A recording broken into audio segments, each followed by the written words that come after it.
नमस्कार. क्रिकेटची आदिशक्ती या शोमध्ये आपलं स्वागत आहे. आजचा पहिला दिवस पिवळा रंग. पिवळा रंग हा प्रसन्नता आणि आनंदाचे प्रतीक आहे. आज आपल्यासोबत आहे सौ मीना परांजपे, माजी क्रिकेटपटू तसेच प्रशिक्षक सुनेत्रा परांजपे यांची आई. नमस्कार मॅम. क्रिकेटची आदिशक्ती या शोमध्ये आपले स्वागत आहे. नमस्कार, धन्यवाद. मॅम, तुमच्या शिक्षणाबद्दल आणि तुमच्या प्रवासाबद्दल सांगा. मी पूर्वीची SSC म्हणजे मॅट्रिक पास आहे. अच्छा. त्याच्यानंतर मला नोकरीची सर्व्हिस करायची खूप आवड होती. मग मी शॉर्ट हँड टायपिंगचा कोर्स केला, टायपिंग इन्स्टिट्यूटमध्ये शिकवलं.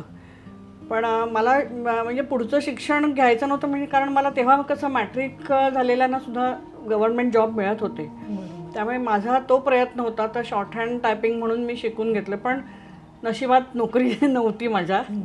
मग छोट्या नोकऱ्या करत करत मी 77 साली माझं अरुण परांजपे यांच्याशी लग्न झालं आणि मी मुलुंडला आले. माझं माहेर अंबरनाथचं, म्हणजे अंबरनाथला सगळं शिक्षण झालं. तर 77 साली लग्न झालं. त्याच्यानंतर मग नोकरीचा असा काही विषयच नाही. तर मला ती एक खंत होती की नोकरी करावी, आपल्या संसाराला हातभार लावावा. सगळं घरात सासू सासऱ्यांचाही सपोर्ट होता, मिस्टरांचाही सपोर्ट होता, पण समावून नाही जमलं. पण मग माझं काहीतरी मनात होतं. तर मग मी 88 साली पोस्टाची एजन्सी घेतली. तर पोस्टाचे माझे सासरे आधी एजंट होते. ते रिटायर झाल्यानंतर काय करायचं, तर ते म्हणाले की नाही, मी गप्प बसणार नाही, मी काहीतरी करणार. कारण इतके वर्ष मी नोकरी केली आहे आणि आता मला गप्प बसणं शक्य नाही. पण आम्ही म्हणायचो की नाही काका, तुम्ही बाहेर कुठे जास्त जायचं नाही, ऑफिस म्हणजे नोकरी करायला जायचं नाही. मग त्यांनी एजन्सी घेतली. तर ते 10 वर्ष त्यांनी एजन्सीचं काम केलं. मी पण शिकले त्यातनं. आणि ते गेल्यानंतर मग मी एजन्सी माझ्या नावावर घेतली आणि मी ते जवळजवळ 26 वर्ष ते काम केलं एजन्सी. म्हणजे कुठून तरी नोकरी नाही केली, पण काहीतरी केल्याचं मला समाधान मिळालं. काहीतरी प्रोफेशन सुरू केलं. नक्कीच. हो मॅम, सुनेत्रा मॅमच्या बालपणीच्या आठवणी आणि त्यांचा क्रिकेटचा प्रवास याबद्दल आम्हाला सांगा. सुनेत्रा म्हणजे ती आधी पहिल्यांदा लहान असताना तिला विशेष भातुकली वगैरे अशी ती कधी खेळली मला नाही आठवत. तिला बॅटबॉल खूप आवडायचा. मग ती आमच्या बिल्डिंगमध्ये मुलगेच होते, म्हणजे तिच्या मैत्रिणी फार लांब बसायच्या. शाळेत मैत्रिणी वगैरे होत्या भरपूर, नाही असं नाही, पण ते रोज खेळणं हे ते मैत्रिणींबरोबर व्हायचंच नाही. त्यामुळे मुलांमध्येच ती वावरली म्हणजे. आणि त्यामुळे तिला क्रिकेट, आमच्या अंगण छोटंसं अंगण होतं, त्याच्यात ती भावाबरोबर, आणि भावाचे मित्र यायचे, बिल्डिंगमधली मुलं, त्यामुळे ती खेळायची. आणि आमच्या बिल्डिंगमध्ये एक डॉक्टर गुप्ते म्हणून राहत होते. तर ते वरून सगळा त्या मुलांचा खेळ बघायचे. तर तिचं त्यांना खूप म्हणजे आवडायचं खेळ. म्हणायचे ही मुलगी नक्की पुढे काहीतरी करेल. त्यांनी यांना सांगितलं की तू हिला काहीतरी क्रिकेटचं प्रशिक्षण दे, कारण तिच्यात स्पार्क आहे. तर ठीक आहे. म्हणजे मग लहानपणी म्हणजे तरीसुद्धा नंतर तोपर्यंत तिचं क्रिकेट म्हणजे छोटं हे चालूच होतं ना. तर 10वी नंतर असं म्हणजे आम्हाला कळलं की दादरला सुरेखा भांडारे म्हणून त्या आहेत, तर त्या कोच आहेत, त्या असं मुलींना शिकवतात. पण मग त्यांच्यापर्यंत पोचायचं कसं, पण तिला ते करायचंच होतं. त्यामुळे मग त्यांना भेटून त्यांच्याशी बोलून तिचं प्रशिक्षण सुरू झालं. पण सकाळी तिला पुरंदरे स्टेडियमवर जायला लागायचं तिथे तेव्हा शिकायला आणि प्रॅक्टिस करायला. तर 6 वाजता तिला तिथे हजर राहायला लागायचं. पण व्हायचं कसं, मग तिला एकटी कुठे पाठवायचं, म्हणून मग माझा मोठा मुलगा हेमंत तो तिच्याबरोबर जायचा. सकाळी 5 वाजता गाडीनी ट्रेननी तो तिला तिथे सोडून यायचा. अशी त्याची मदत खूप झाली तिथे. आणि तिचं तसं ते क्रिकेट सुरू झालं तेव्हापासून. खूप खुश असायची ती. पण म्हणजे एक होतं, आम्ही तिला सांगितलं होतं की तुझं ग्रॅज्युएशन तू कितीही टक्के बिके असं आमचं काही तिला हे नव्हतं की प्रेशर नव्हतं, बॉदरेशन तिच्यावर नव्हतं की तू इतकेच मार्क मिळवायला पाहिजे इथे. तू फक्त एक करायचं, ते पूर्ण करायचं आणि 1 वर्षही फुकट घालवायचं नाही. त्याप्रमाणे तिने सगळं इतके कष्ट घेऊन खूप म्हणजे आम्ही तिला आधीच सगळं सांगितलं होतं. सगळं म्हणजे तिच्या वडिलांनी सांगितलं होतं की हे बघ, तू ह्या क्षेत्रात जायचं म्हणते, तर ते सगळं हे करून तू करायचं नाही. म्हणाली बाबा मला त्याच्याशी काही एवढं हे नाही, मला खेळायचं आहे आणि मी जेवढी लागेल तेवढी मेहनत करेन. आणि खरोखरच तिने खूप मेहनत केली आणि मेहनतीने ती आत्ता या स्थानावर आलेली आहे. सुनेत्रा मॅमच्या भावाने त्यांच्या क्रिकेट प्रवासासाठी खूप वेळ आणि मेहनत दिली. त्यांच्यासोबत ते सर्वत्र प्रवासही करायचे. याबद्दल तुम्ही काय सांगाल? एक मुख्य म्हणजे त्याची मदत तिला झालीच आहे, सोबतही झाली आहे, कारण एक धाकटी बहीण म्हणून खूप छान त्याचा तिला सपोर्ट होता. जायचं असेल म्हणजे पहाटे एकतर प्रॅक्टिसला जायचं, एवढ्या सकाळी पाठवायचं आम्हाला तिला, पण तो म्हणाला नाही आई मी जाईन. म्हणजे स्वतःला हे बाजूला ठेवून तर सकाळी लवकर उठून तिच्याबरोबर जाणं, तिला सोबत करणं, सोडून येणं, हे त्यांनी जवळजवळ महिना ते 1.5 महिना केलं. जेव्हा तिला सकाळी जायला लागत होतं तेव्हा स्वतःचा अभ्यासही सांभाळून त्याने केलं. नाही असं नाही, खूप. आणि मधनं तो तिला हे पण करायचा, काही काही सूचना द्यायचा, असं नाही असं तसं टिप्स द्यायचा. त्याची खूप मदत झाली याच्यात. कुटुंबाने सुनेत्रा मॅमला खेळात करिअर घडवण्यासाठी कसं प्रोत्साहन दिलं? तिने जेव्हा सांगितलं की बाबा मला क्रिकेट खेळायचं आहे, ती प्रचंड वेडी क्रिकेटची. त्यामुळे तेव्हा मग म्हणजे ठीक आहे, आमचं असं होतं की आपण प्रेशराईज नाही करायचं की हेच शिक्षण तू घे, ते घेऊ नको, मुलींना ते क्रिकेटमध्ये, असं आम्ही कधीच नाही केलं. कोणीच नाही, म्हणजे आजींनी नाही, आजोबांनी नाही, बाबांनी नाही, आम्ही कोणीच नाही.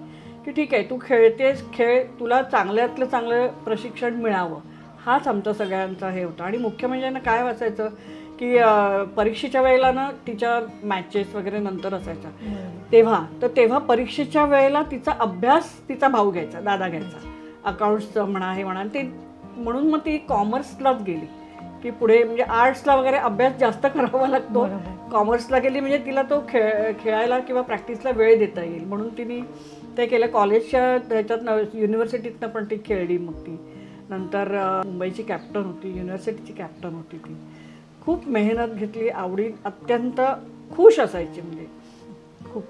त्यामुळे आम्ही सगळ्यांनी की असं प्रोत्साहनच दिलं तिला, की असं कधीच आम्ही म्हटलं नाही की कशाला, मुलगी आहे, तुला पुढे हे होईल, काही नाही, कोणाचंच नाही. कौतुक, सगळ्यांना कौतुक होतं तिचं. त्यामुळे तिला ते प्रोत्साहन मिळालं, त्यामुळे ती आणखीन खुश होऊन एकदम मी होती. मी आपण एक कुठूनही ह्याच्यातनं ती खेळून आली, कुठल्या टीमबरोबर, किंवा ती जायची युनिव्हर्सिटीच्या मॅचेस असायचे तेव्हासुद्धा आल्यानंतर फक्त तिला घरची मात्र ही असायची की तिला आल्यानंतर आई की केव्हाही आली तरी आई वरण भात फक्त तू ठेवा, मला वरण भात खायचा आहे, मी 10 दिवस ते खाल्लेलं नाही, बाकी मला काहीही नको, असं ते खूप होतं. होम टच पण तिचा खूपच होता, म्हणजे नाही असं नाही, पण खुश होती ती. आणि म्हटलं एक आपल्याला दुसरं काय पाहिजे, मूल आपलं खुश असेल की आपण खुश, आई वडील खुश. सुनेत्रा मॅम यांनी क्रिकेटमधील तंत्र शिकण्यासाठी किती तास कष्ट घेतले आणि त्यांच्या सरावाच्या वेळा कशा असायच्या? सोमय्या कॉलेजला त्यांनी 11वीला ॲडमिशन घेतली होती. तिचं कॉलेज सकाळचं असायचं, पण प्रॅक्टिस त्याच्या आधी असायची, त्यामुळे ती जवळजवळ 4:30 पावणे 5लाच घर सोडायची. स्टेडियम तिथे पुरंदर स्टेडियमला, आणखीन तिथे प्रॅक्टिस करून मग कॉलेजला यायचं. कारण कॉलेजनी सांगितलं होतं की तुम्ही क्रिकेट खेळा किंवा हे नाही, तुमचा अटेंडन्स पाहिजे, आम्ही ते जाणत नाही. पण मग तरीसुद्धा तिने जिद्दीने ती कॉलेजला जाऊन मग घरी आली की पुन्हा 3 ते संध्याकाळी 6पर्यंत प्रॅक्टिस असायची तिची. ती पुन्हा जायची, पुन्हा, आणि मग रात्री थकून भागून घरी यायची. हे तिचं रुटीन होतं, म्हणजे पूर्ण दिवस. म्हणजे सकाळी ती जी जायची, पण त्याच्यात सुद्धा म्हणजे तिचा कधी उठताना सुद्धा बाबा कधी कंटाळा आलाय, आळस नाही. ती 4 वाजता उठायची, सगळं आटपून सकाळी जी निघायची, दुपारी यायची, जेवून झालं की परत लगेच जाऊन प्रॅक्टिस करायची, ते संध्याकाळी 6:30-7ला यायची. मग अभ्यासाला फार थोडा वेळ मिळायचा, पण करायची ती थोडासा अभ्यास. क्रिकेटला खूप म्हणजे वाहून घेतलं होतं ती. सुनेत्रा मॅमला भारतीय रेल्वेमध्ये नोकरीची संधी मिळाली आणि त्यानंतर त्यांनी वेस्टर्न रेल्वेसाठीही खेळल्या. या अनुभवाबद्दल तुम्ही काय सांगाल? तिचा परफॉर्मन्स ह्याच्यातला युनिव्हर्सिटीचा बघून, म्हणजे ज्या क्रिकेटच्या सर्व आहेत, डायना ॲडॉल्जी, त्यांचं तिच्यावर लक्ष होतं. त्या आधीच तिला बोलवत होत्या की तू रेल्वेला जॉईन हो वगैरे. तिच्या परफॉर्मन्सवर त्या खूप खुश होत्या आणि त्याने तिला वेस्टर्न रेल्वेला घेतलं. असा तिचा पुढचा प्रवास सुरू झाला. किती साली मग त्या? 2001लाच आमच्या घरी फंक्शन होतं आणि तिचं ते सिलेक्शन होऊन ती जळगावला गेली होती तेव्हा. म्हणजे सिलेक्शन झाल्यानंतर त्या लगेच जॉईन झाल्या आणि त्याच्यानंतर त्या खेळायला लगेच. सुनेत्रा मॅमला भारताकडून खेळताना पाहण्याचा क्षण तुमच्यासाठी कसा होता? खूप अभिमानाचा आणि खूप आनंदाचा होता. म्हणजे तिचे त्यासाठीचे ते कष्ट, एवढे कष्ट होते, त्याच्यातनं काय तिला जे हवं होतं ते मिळालं. आणि आम्हालाही ते हवं होतं की ती भारताकडनं खेळावं, तिने सिलेक्शन तिचं व्हावं, खूप इच्छा होती. पण तो क्षण होता, तो आनंदाचा होता. ते तिचं सिलेक्शन तेव्हा दिल्लीत झालं आणि आम्ही दोघंही जण, म्हणजे बाबा आणि मी दोघंही जण आम्ही दिल्लीत गेलेलो होतो तिच्या ह्याच्यासाठी. आणि खूप छान वाटलं होतं, अभिमान वाटला होता. ऊर भरून आला त्यांना होता. कसं वाटलं मॅमचा ती आनंद तर कसा होता? खुशच होती, एकदम खुश होती ती. खूप कष्टाने तिने हे सगळं मिळवलंय. म्हणजे तिला आणि एक असं होतं की कोणाचं हे नको आपल्याला, कोणी नाव सुचवून मग मला ह्याच्यात असं नाही, मी येईन तर ती माझ्या स्वतःच्या कष्टाने आणि माझ्या स्वतःच्या हिमतीवर येईन. या बाबतीत ती थोडी तिच्या बाबांसारखी आहे. तिच्या बाबांचंही तसंच आहे, तेही स्वयंभू म्हणतात तसे आहेत ती दोघंही जण. त्यामुळे बाबांनाही खूप आनंद झाला, आम्हाला सगळ्यांनाच खूप आनंद झाला तिचं सिलेक्शन झाल्यानंतर. मॅम, पहिलेच्या काळातलं वुमन्स क्रिकेट आणि आत्ताच्या काळातलं वुमन्स क्रिकेट यामध्ये तुम्हाला काय फरक वाटतो?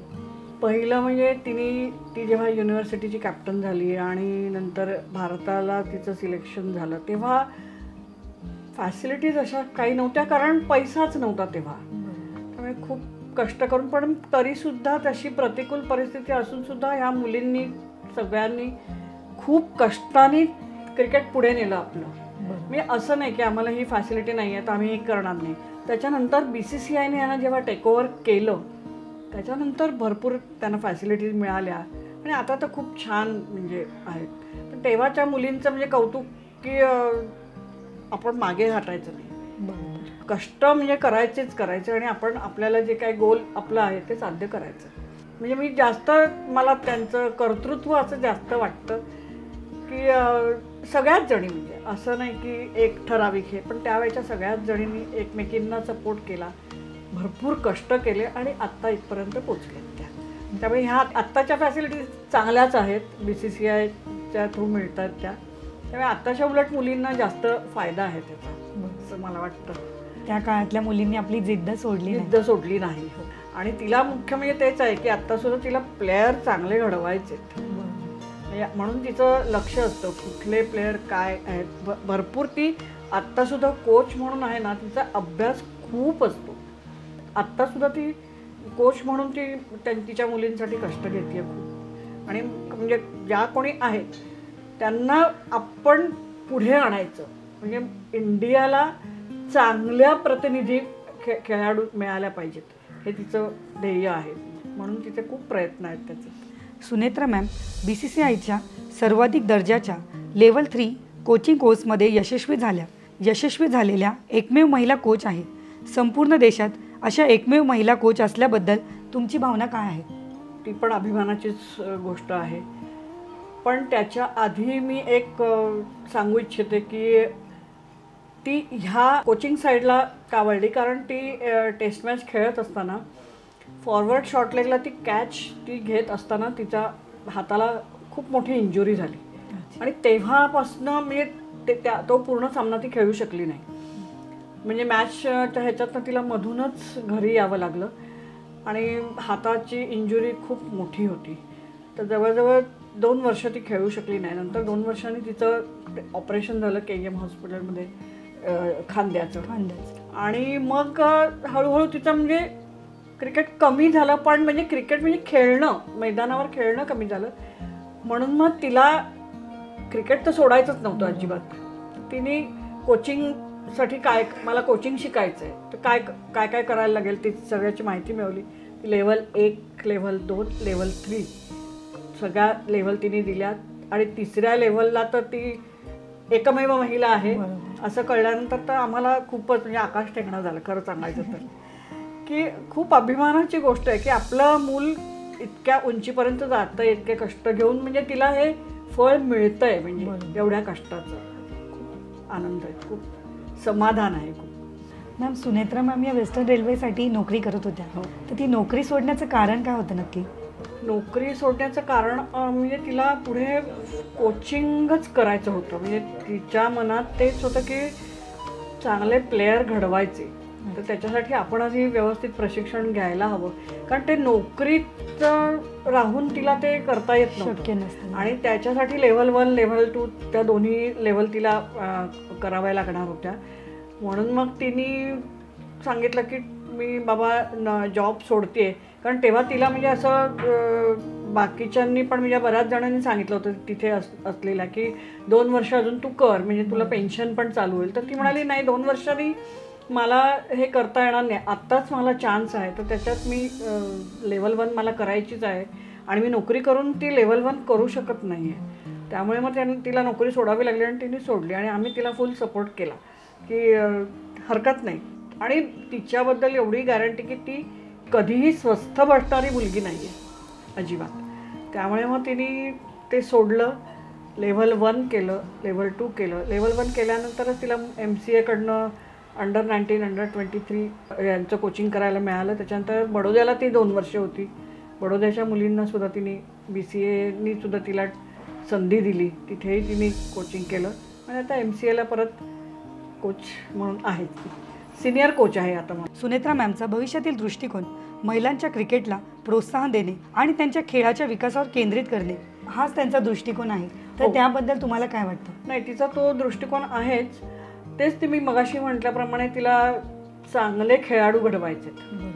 त्यामुळे ती आणि ती फार त्यांच्यामध्ये काय म्हणतात इन्व्हॉल्व होते खूप, की त्या व्यक्तीला आपण हे करायचं नाही. बरं, कसं नुसतं क्रिकेटचंच कोचिंग नाही तर ग्राउंडवर तुम्ही कसं असलं पाहिजे, तुमचा परफॉर्मन्स कसा असला पाहिजे, तुम्ही कशा दृष्टीने विचार करायला पाहिजे, हे पण तिचं सांगणं असतं. म्हणजे मुख्य म्हणजे कुठूनही चांगला खेळाडू, पण तो फक्त नुसता खेळातच असं नाही की तो विचारानेही चांगला पाहिजे, त्याचं हे पण परफॉर्मन्सनी पण तो चांगला असला पाहिजे, असं तिचं ते हे आहे. त्यामुळे ती त्या दृष्टीने ती विचार करते आणि ती खेळाडू घडवते. मुख्य म्हणजे या क्षेत्रात ती रमली आहे आणि ते नुसती रमली नाही आहे, तर ती काहीतरी करून दाखवते, हे जास्त महत्त्वाचं वाटतं आम्हाला.